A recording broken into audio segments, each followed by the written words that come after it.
1, 2, 3, 4, 5, 6, 7, 8, 9, 10, 11, 12.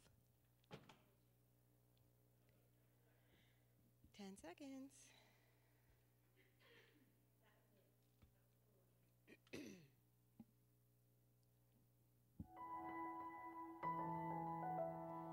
Hello, Northwest Georgia, and welcome to Your Weather on North Georgia Television. A few scattered showers around the region this morning, starting out with temperatures considerably warmer than yesterday. Mostly cloudy today, with some sun expected to peek through this afternoon, and light and variable winds. Highs will be up near 62, then clear tonight with northwest winds at 5 to 10, and lows in the upper 30s. And around the region today, Calhoun at 41 this morning, 51 expected at midday, and then a high of 60. And Chatsworth at 41 this morning, midday expect 52, and then 60 for your high as well.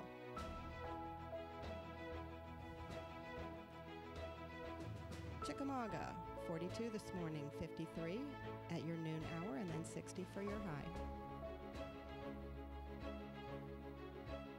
In Cohutta, 40 this morning, 52 expected at noontime, and 59 for your high today.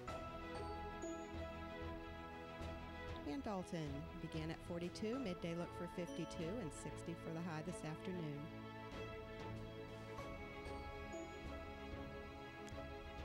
In Fairmount, starting at 41 this morning, 52 expected at midday, and 60 for your high as well. 42 in Fort Oglethorpe this morning, up to 52 by midday, and then 60 for your high temperature this afternoon. And 42 in Lafayette, up 10 degrees to 52 at noontime, and then 60 for your high.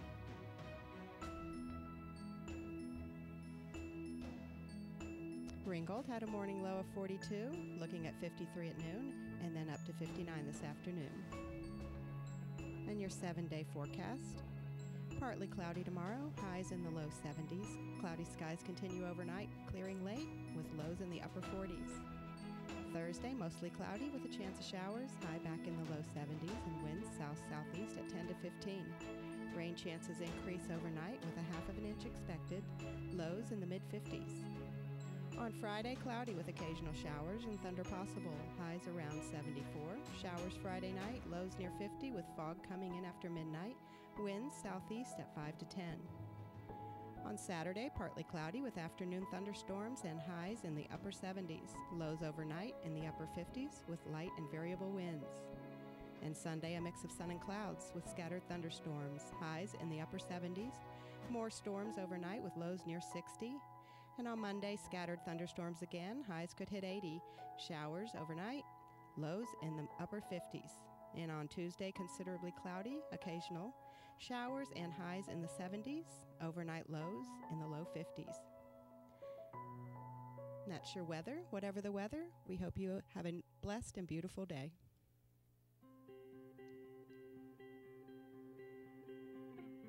And here are the area obituaries.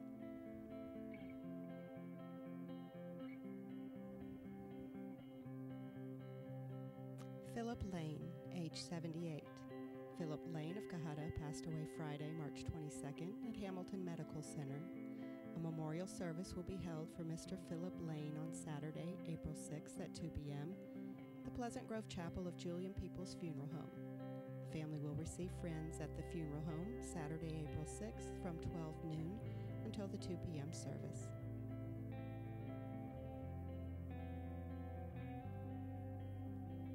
Mrs. Misty Dawn Dawson Kovach, age 47.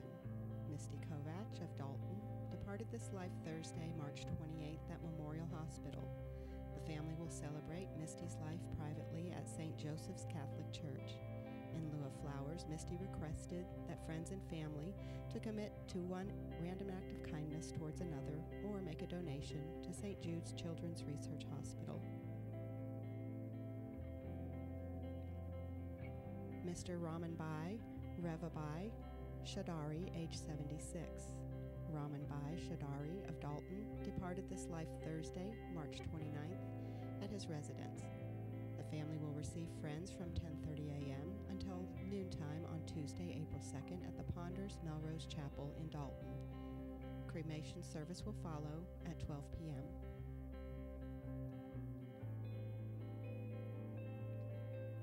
Frederick Daniel Devlin, age 87. Fred Devlin of Dalton passed away Saturday, March 30th. A funeral service to celebrate the life of Frederick Daniel Devlin will be held 5 p.m. Tuesday, April 2nd at the Chapel of Dalton Funeral Home, with Pastor Greg Callahan and Pastor John Souther officiating. The family will receive friends from 4 p.m. until the 5 p.m. service this afternoon.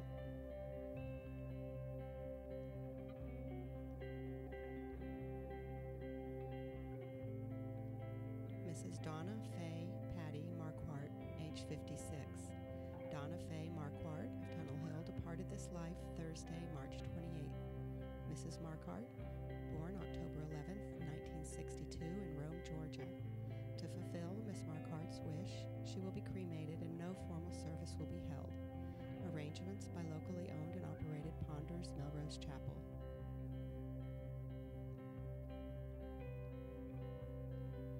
Mr. Jerry Lee Patterson, age 53.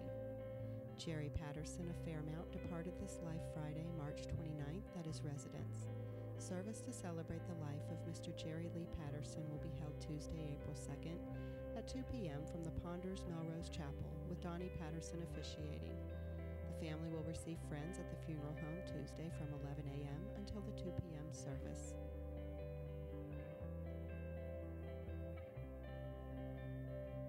Barbara Daly Neal, age 85.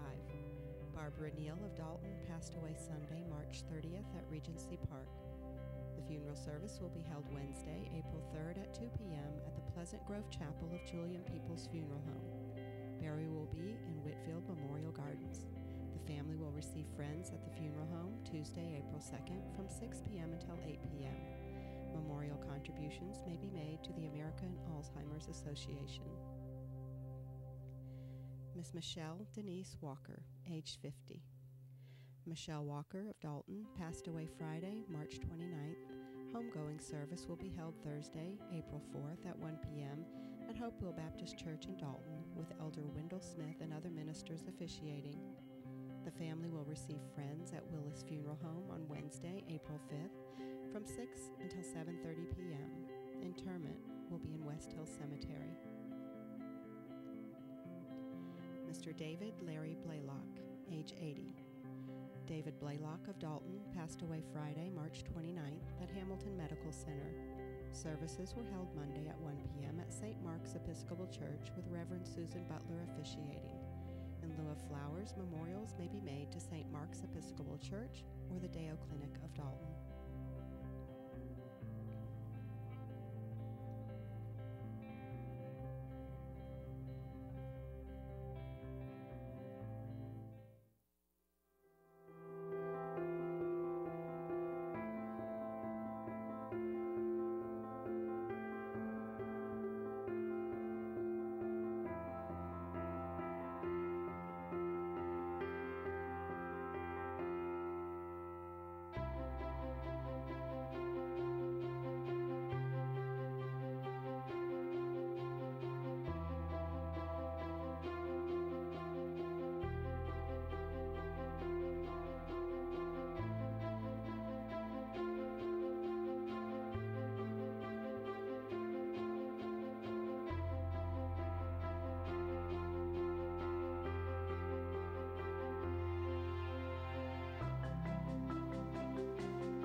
Good morning. welcome to North Georgia Television News. We are your news covering Catoosa, Gordon, Murray, Walker, and Whitfield counties.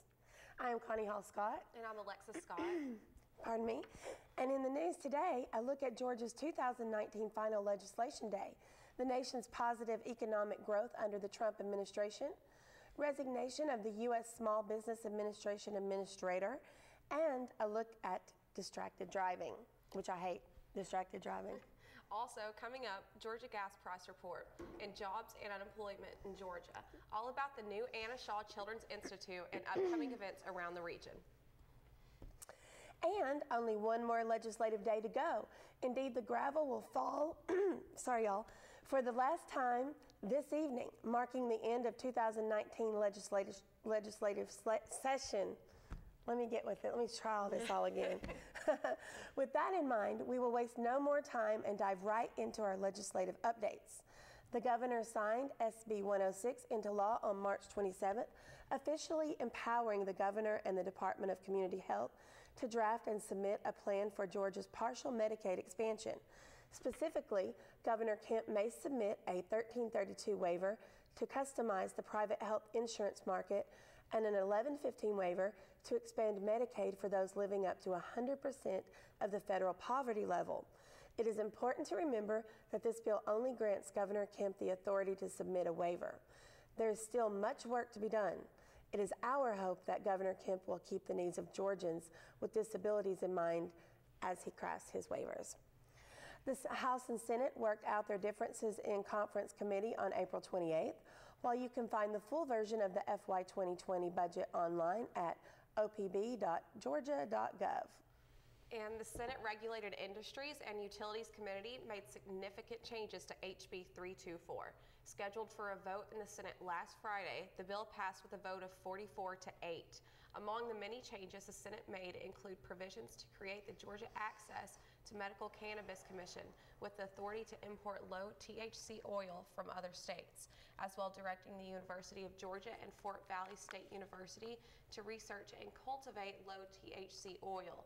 Additionally, the Senate version of HB 324 allows for 2 private companies to cultivate in state. As the Senate changed the bill, a conference committee has been appointed to work out their differences. Spearheaded the National Federation of the Blind Georgia affiliate, HB 79 seeks to diminish the discrimination parents who are blind face when raising children. While the bill has now passed the House and the Senate, a few tweaks in the Senate Judiciary Committee mean HB 79 must return to the House for a final vote. And Tom Graves gives thanks to President Trump's pro-growth policies and leadership for our booming economy. According to Graves, American workers are seeing the lowest unemployment rate in nearly 50 years. Earlier this month, President Trump released his 2020 budget proposal, which reduces our nation's spending by $2.7 trillion over 10 years. As Republican leader of the Appropriations Subcommittee on Financial Services and General Government, last week he questioned senior administration officials about these spending proposals and applauded their approach to making tough choices rather than playing it safe. Graves believes that Northwest Georgia families are expected to make tough choices and live within their means. Washington should be expected to do the same. With the federal debt at $22 trillion and climbing, the simple truth is that the road to get our fiscal house in order isn't an easy one. Graves said he will continue working to deliver solutions and responsible policies that help American business owners, working families, and consumers thrive. U.S. Small Business Administration Administrator Linda E. McCann announced her resignation. She said that the opportunity President Trump gave her 2 years ago to lead the agency in supporting America's small businesses has been immensely rewarding. She said that she has the opportunity to witness firsthand the transformative impact the president's growth policies are having on communities across this country. Small businesses are reporting some of the highest levels of optimism on record. They are gaining access to the new global markets, they are expanding access to affordable health care, and they are investing in their companies and their employees, raising wages, providing bonuses and benefits, and creating more jobs. She went on to say that she is very proud of the work the agency has done to improve the way we connect small businesses to capital, counseling, and government contracts. The focus that has been put on supporting women entrepreneurship, veteran businesses, and rural development has been particularly rewarding. She concluded by saying that while it has truly been the honor of a lifetime to serve our county in this administration, it is time for her to step down and return to the private sector. Her resignation from her position at SBA is effective April 12th, and she thanks the president and said she will continue to be a strong advocate for him and his policies. Okay. Well, motorists today appear to be more distracted than ever behind the wheel. According to the National Highway Traffic Safety Administration, NHTSA, between 2012 and 2017, nearly 20,000 people died in crashes involving a distracted driver. AAA urges motorists to put down their phones and avoid distractions while driving, especially during April's National Distracted Driving Awareness Month. And this is a quote: "Distracted driving is anything that takes the driver's attention off the road, potentially putting motorists and others in harm's way," said Monterey Waiters spokeswoman, AAA, the Auto Club Group. If a driver is distracted by texting or changing a radio station, they may not notice law enforcement or the tow truck driver assisting a stranded motorist on the side of the road. Not being focused on the road puts your life and others at risk. According to a 2019 AAA Consumer Pulse survey, 77% of Georgians are aware of the law that bans all drivers, regardless of age, from using a handheld phone while driving. Nevertheless, over 60% have reported seeing motorists text messaging or emailing while behind the wheel. And I could say a whole lot about that because I hate distracted driving. But we're going to break and we'll be right back.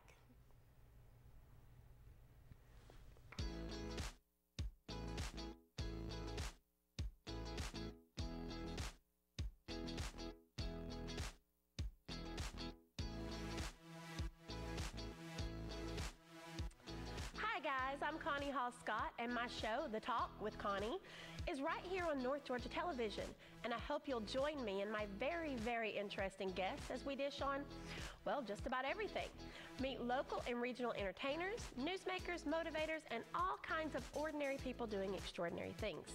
Enjoy man-on-the-street interviews, hot topic discussions, and even the occasional game or prank. It's all about community and getting to know each other. My goal is to entertain, educate, and stimulate, so join the talk for a new episode every week.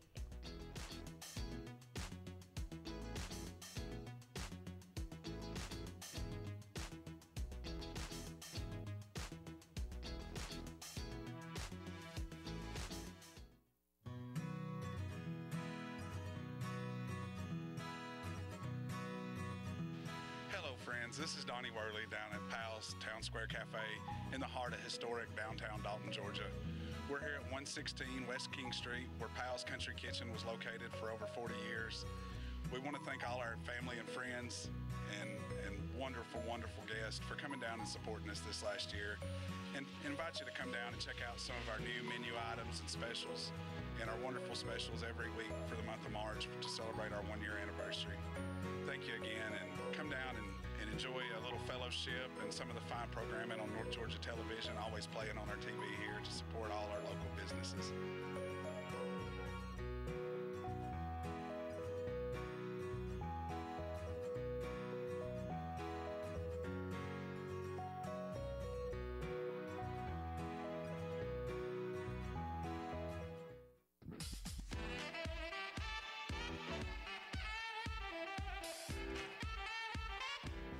Hi, I'm Lori McDaniel, host of The Local Scene.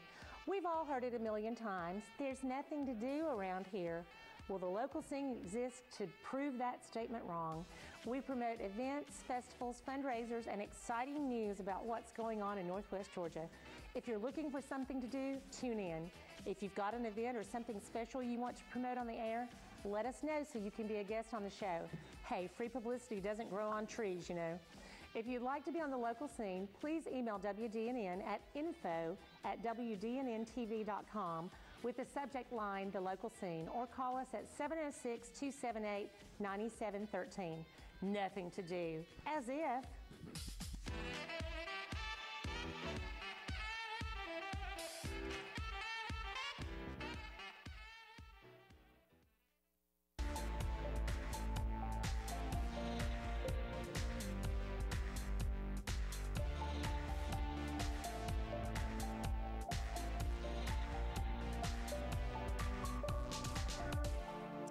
welcome back to your local news. We have more for you. Georgia Labor Commissioner Mark Butler said Thursday that Metro Dalton, which entails both Whitfield and Murray County, added jobs and lowered its unemployment rate in February and maintained annual growth in almost all measures for the two-county metropolitan statistical area. Butler said that the communities across the state added jobs, workers, and improved employment. The Metro Dalton unemployment rate climbed by 0.5% in January, but fell by 1% in February to 5.4%. A year ago, the rate was 5.4%. The labor force in Dalton went up by 1,051 in January, but decreased by 423 in February to reach 61,877. That number is up by 661 over the past year. Dalton added 79 employed residents in January and an additional 258 in February, bringing the total number to 58,560. The number is up by 634 for the year. Jobs fell by 200 in January, but grew by 200 in February, settling the total at 68,600. The job total in Dalton is up by 1,900 over the year. Claims for unemployment insurance increased by 245% in January, but decreased by 68% in February. They were up by 51% when compared to the same month a year ago. Employ Georgia, the Georgia Department of Labor's online job listing service at employgeorgia.com, showed 421 active job postings in Metro Dalton for February. So there's a lot of open opportunities there. Yeah, if you're looking for a job, this might be a good time. Yeah. And the finishing touches are being completed at the Anna Shaw Children's Institute. Dedicated to the memory of Anna Sue Shaw, the Institute will be a regional leader of and advocate for the care of children who are experiencing the challenges of autism spectrum disorder, attention deficit hyperactivity disorder, or developmental delays. The Institute will provide evaluation, diagnosis, and ongoing care for children from birth to 11 with developmental delays and the behavior associated with these delays. Susan Young, daughter of Ann Sue and Bob Shaw, and a trustee of the Anna Sue and Bob Shaw Foundation, their dream is that the Institute will aid and support families by assisting children to achieve their maximum potential and to become happy, healthy, productive adults. With design elements inspired by the style of a treehouse, the Ann Shaw Children's Institute was designed to be considerate of children's differing abilities to tolerate light, sound, and texture. The Institute provides a unique environment with the overall goal to blend calming color and fun play for children with all abilities. The plans for the Institute came together in part due to input from a group of parents of children with developmental delays and community partners. This group agreed to participate on the Anna Shaw Children's Institute Advisory Council. Each member brings a unique perspective to the team, and their knowledge is helpful in designing not only the programs, but the plans for the design of the building, and council members will be the connection to guide future programs and expansion efforts. The team will meet quarterly and more often if the need arises. Currently, there are 21 members on the council. A large number of families are impacted by developmental delays in the area. Currently in Whitfield, Murray, Gordon, and Catoosa counties, there are 27,500 plus children who are diagnosed with a developmental delay. The incidence of autism is higher in Georgia than the national average. According to the Centers for Disease Control and Prevention, 1 in 59 children in the United States are impacted by autism. However, in the state of Georgia, 1 in 64 children are diagnosed with autism. Anna Shaw Children's Institute open house will be held on Tuesday, April 16th, and they will have a sensory-friendly schedule, 4:30 to 5:30 p.m., and a community open house from 5:30 to 7 p.m. That is really awesome, isn't it? It's really cool. It's a great thing to do. And here a look at a few events coming up around the region. Local student artwork submitted for the Congressional Art Competition will be on display to the public at the Harris Art Center until Thursday, April 4th, and local residents can visit the exhibit and vote for their favorite pieces for the People's Choice Award. The winners will be announced during a reception with Representative Graves on the 4th at 6 o'clock p.m. Also, the 7th annual Spring Basket fundraiser for the Harris Art Center is a silent auction of specialty gift baskets brimming with treasures and gift certificates that donors have sponsored and created. These baskets will be offered for silent auction in the galleries at the Harris Art Center through April 16th. Art Center hours are Monday 10 a.m. to 6 p.m., Tuesday through Thursday 10 o'clock a.m. to 4 o'clock p.m., Friday 10 a.m. to 2 p.m. For the For the fundraiser, the center will also be open Saturdays through April 16th from 10 a.m. until 2 p.m. Admission is free. And every day, thousands of parents rely on life-saving blood donations. Here are some upcoming opportunities to help with this need around Northwest Georgia. The American Legion Post 339 in Lafayette will be hosting a blood drive today outside the Lafayette Walker County Library between 2:30 and 5 p.m. All donors will receive a Blood Assurance Spring Break donor t-shirt and have a chance to win Braves tickets. Other opportunities around the region, and April 3rd from 9 a.m. through 2 p.m. at North Murray High School. April 7th from 11:30 a.m. to 4:30 p.m. at BAPS Cherie Shawaman Ararian Mandir. I am so sorry, I just butchered that. But okay, let me try that again because this is important. Cherie Shawaman Aryan Mandir in Calhoun, and on April 15th from 1 p.m. to 6 p.m. at the Fairmont Community Center. And Tuesday, April 9th at the Greater Dalton Chamber, the UGA Small Business Development Center is conducting a free workshop for those interested in starting or recently started a business. Join them for a 1-hour question and answer session with an experienced UGA SBDC business consultant. Startup Q&A in English at 1 p.m., mini consultations at 2 p.m., and Q&A in Spanish at 3 p.m. For more information, visit the Georgia Small Business Development Center website. And the Alzheimer's Association is sponsoring a caregiver workshop as part of its Living with Dementia series. Classes for caregivers and people living with early stage dementia will be held April 2nd, 9th, and 16th from noon to 2 p.m. at the association's Dalton office. Classes for caregivers dealing with people living with middle or late stage dementia will be held April 23rd and 30th, as well as May 7th, 14th, and 21st. The event is free. Lunch is provided. To register, call 800-272-3900 or visit alz.org/Georgia. On Sunday, April 28th, the 5th annual Teardrop Half Marathon will kick off from Fort Mountain to Chatsworth. And the Roadrunner Trail System at Dalton State College is expanding. The community is invited to participate in work days to help in the construction of the newest trail, the Ridge Trail. Upcoming work days are Friday, April 5th, Saturday, April 13th, and Saturday, April 27th. Each workday will go from 8 a.m. to noon. Volunteers will meet at the Big Rock Trail kiosk at the south end of campus, near the intramural field, and should wear long pants, sturdy boots, bring work gloves and water, and be prepared for strenuous work. The Ridge Trail will connect with both the Big Rock Trail and the College Creek Trail and be approximately 2 miles in length, with the western portion of trail running along the top of Rocky Face Bridge, with some good views both east and west. Recognized in 2016, the 3-mile Roadrunner Trail System is a public trail system consisting of 3 hiking trails located on the ridge behind campus. For more information about the Roadrunner Trail System or the work days, contact Luthar at Dalton State College. There are free craft classes in quilting, sewing, crocheting, knitting, and scrapbooking provided by Dorcas Ministry at Oakwood Baptist Church in Chickamauga every Tuesday night from 4:30 p.m. to 8:30 p.m. English as a second language classes also at Oakwood Baptist each Wednesday. They have a morning class from 8:30 to 10:30 a.m. and an evening class at 6:30 to 8:30 p.m. Childcare is provided for evening classes. Southern Lit Book Club. Let me let you tell about this. We can both kind of tell it if that's okay. Go for it. Okay, Southern Lit Book Club meets at Caffeine Addicts in Ringgold the last Tuesday each month at 6 o'clock p.m. For more information, call Donna Greason at 706-935-2810. A benefit concert to support Tiny House and Hand Up Incorporation, a nonprofit aiming to develop affordable housing in Gordon County, will be held April 13th at the Gym Theater, featuring Cash Unchained. Tickets to see the Johnny Cash Tribute Band can be purchased at the Gym box office or online at calhoungymtheater.org. Well, there's so many things to do. Surely you can find something. I saw a few things I'd like to do. Yeah, for sure.